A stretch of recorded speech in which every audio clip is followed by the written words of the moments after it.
Two circular discs are made of same material. The first disc has radius r1 and thickness t1, while the second disc has radius r2 and thickness t2. The moment of inertia of the two discs about their central axis are equal and r1 by r2. So ratio of the radius r1 by r2 is equal to 2. Then t1 by t2 is equal to alpha. t1 by t2 is a ratio of thickness is equal to alpha. Find the value of alpha. हा तर problem मध्ये काय सांगितलेलं आहे त्यांनी दोन disk आहेत circular disk आहेत सेम मटेरियलच्या बनलेल्या आहेत डिस्क 1 ची रेडियस आहे r1 थिकनेस आहे t1 डिस्क 2 ची रेडियस आहे r2 थिकनेस आहे t2 आता बघा प्रॉब्लेम मध्ये त्यांनी सांगितलेलं आहे की मोमेंट ऑफ इनर्शिया दोन्ही डिस्कचा इक्वल आहे म्हणजे समजा मी i1 is equal to i2 i1 1 for disc 1 आणि 2 फॉर डिस्क 2 म्हटलं मी तर i1 is equal to i2 त्यांनी दिलेला आहे तर मला सगळ्यात पहिल्यांदा मोमेंट ऑफ इनर्शिया सर्क्युलर डिस्कचा अबाउट सेंट्रल ऍक्सिस काय आहे तो माहित पाहिजे डिस्कचा moment of inertia about central axis काय असतो I is equal to 1/2 M R square असतो जिथे एम म्हणजे काय मास आर म्हणजे काय रेडियस असते आणि ही जर तुम्हाला माहित असेल तर नेक्स्ट मला मास कॅल्क्युलेट करावा लागेल इन टर्म्स ऑफ डेन्सिटी आणि व्हॉल्यूम म्हणजे आपण डेन्सिटी कसं म्हणतो डेन्सिटीचं युनिट काय density is KG per metre cube KG belongs to mass and metre cube belongs to volume बरोबर त्याच्यावरून जर मला मास कॅल्क्युलेट करायचा असेल तर मास मी कॅल्क्युलेट कसं करणार डेन्सिटी इंटू व्हॉल्यूम आणि व्हॉल्यूम सर्क्युलर डिस्कसाठी व्हॉल्यूम काय असणार area into thickness so pi R square is the area into t is the thickness बरोबर so m is equal to density into pi R square into t आता इथं जो मी आता M calculate केला हा एम हे जे इक्वेशन आहे म्हणजे हे इक्वेशन आणि हे इक्वेशन दोन्ही इक्वेशन वरून मी नवीन मोमेंट ऑफ इनर्शियाचा फॉर्म्युला काय लिहू शकतो आय इज इक्वल टू सरळ सरळ मी हा एम सबस्टिट्यूट केला इथं सबस्टिट्यूट केल्यानंतर I is equal to 1/2 M is rho pi R square into T into R square कुठला हा R square into R square हे जर मी आता सॉल्व्ह केलं तर मला काय कळतं या इक्वेशन कडून आय हे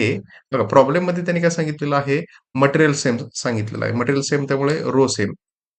त्यामुळे रो कॅन्सल झाला पाय हा कॉन्स्टंट आहे त्यामुळे तो कॅन्सल झाला राहिली फक्त आर ची टर्म आणि टी ची टर्म बरोबर तर मला इथे काय कळतं I is directly proportional to T T into R to the power 4 I is directly proportional to T R to the power 4 I हा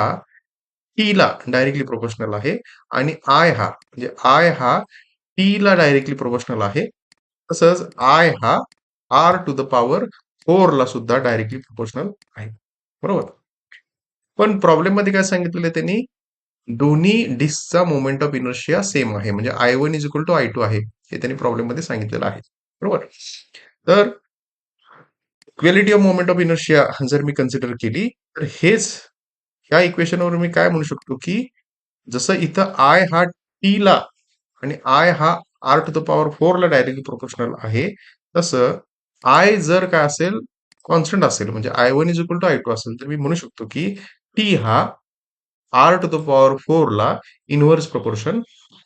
तेच इथं मी मॅथमॅटिकली लिहिलेलं आहे T1 R1 to the power 4 is equal to T2 R to the power 4 इथं जर तुम्ही बघितला T1 आणि इथं हा T2 हे क्रॉस लिहिलेलं आहे इथे काय आहे इनव्हर्स प्रोपोर्शन मध्ये आहे त्यामुळे T1 by T2 is equal to R2 by R1 whole to the power 4 मी असं मॅथमॅटिकली लिहू शकतो हा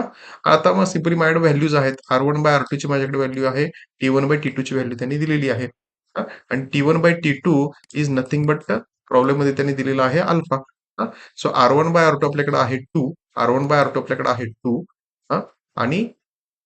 ती व्हॅल्यू मी जस्ट काय केली पुट केली इथं आणि पुट करून मी सॉल्व्ह केलं तर मला T1 बाय T2 भेटेल आणि T1 बाय T2 किती असेल 1 बाय 16 असेल सो अल्फाचं मी आन्सर मॅग्निट्यूड म्हटलं so alpha is nothing but 1 by 16 ठीक आहे सो तो आपल्याला फाइंड आउट करायचा तो सिंपली त्या प्रॉब्लेम मध्ये आपल्याला for disc about central axis moment of inertia काय असतो तो माहित पाहिजे तो किती असतो I is equal to 1/2 M R square असतो आणि त्याच्यानंतर मास जे काय आहे ते डेन्सिटी इंटू व्हॉल्यूम असतं तो फॉर्म्युला आपण बेसिक यूज केला आणि त्याच्यानंतर डायरेक्ट प्रोपोर्शन आणि इन्व्हर्स प्रोपोर्शन म्हणजे नेमकं काय असतं, त्याचाही आपण इथं उपयोग केला. सो आय होप हा व्हिडिओ तुम्हाला आवडला असेल, समजला असेल. आवडला असेल तर प्लीज इतरांना शेअर करा. माझ्या चॅनलला लाईक करा, सबस्क्राईब करा. Thank you. Thank you very